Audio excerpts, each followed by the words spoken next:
বন্ধুরা আসসালামু আলাইকুম। আপনারা সবাই কেমন আছেন? আশা করি সবাই ভালো আছেন। তো আরও একটি ব্লগে, আমার 3 নম্বর ব্লগ, আপনাদের স্বাগতম। তো ভিডিওটি কী নিয়ে তা আপনারা টাইটেল এবং থাম্বনেল দেখে বুঝে গেছেন।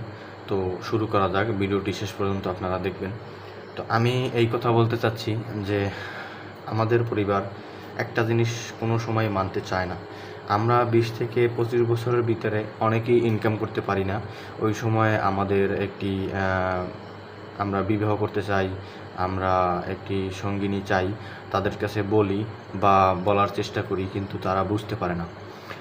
এই না বোঝার কারণে আমরা কিন্তু ডিপ্রেশনে ভুগি।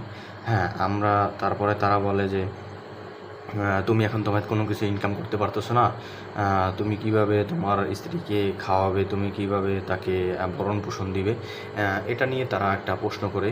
তো আমরা তখন টাকার দিকে ঝুঁকে যাই। তখন কিন্তু আমরা টাকার দিকে ঝুঁকতে গিয়ে অনেক সময় খারাপ পথে পা দিয়ে ফেলি বা অনেক সময় ভালো পথেও পা দেওয়া যায়, কিন্তু সচরাচর 99% ছেলেরাই কিন্তু নষ্ট হয়ে যায়। যখন সে টাকা ইনকাম না করতে পারে, তখন তার ভবিষ্যৎ নিয়ে অনেক তার চিন্তা আসে যে আমি এখন কি করব? আমি যদি ইনকাম না করি, আমি যদি আমার ভবিষ্যৎ না করি, তাহলে আমি কি করে একটা মেয়েকে পাবো বা একটা স্ত্রী, মানে একটা বিয়ে করব? হ্যাঁ, এগুলো নিয়ে চিন্তিত।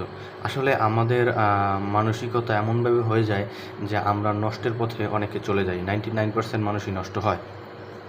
আমাদের পরিবারের বোঝা উচিত রিজিকের মালিক আল্লাহ, আল্লাহ তাআলা খাওয়াবে।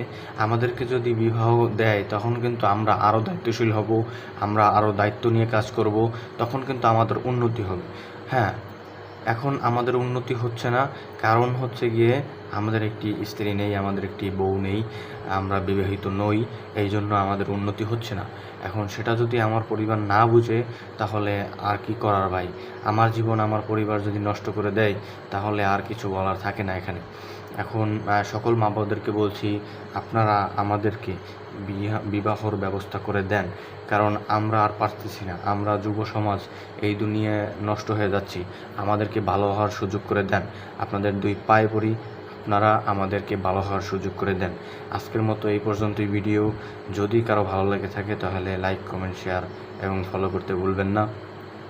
আরেকটি কথা মা বাবাকে বলি, আপনারা প্লিজ আমাদেরকে বিয়ের ব্যবস্থা করে দেন, না হলে কিন্তু আমরা দিনে দিনে নষ্ট হয়ে যাচ্ছি। টাকা পয়সা হাতের ময়লা, আল্লাহ তাআলা আজ দেবে, কাল দেবে না, কিন্তু একটা স্ত্রী না পেলে, সময় মতো যদি একজন স্ত্রী যদি আমরা না পাই, তাহলে কিন্তু আমরা যুব সমাজ নষ্ট হয়ে যাব। এটাই বাস্তব। আসসালামু আলাইকুম।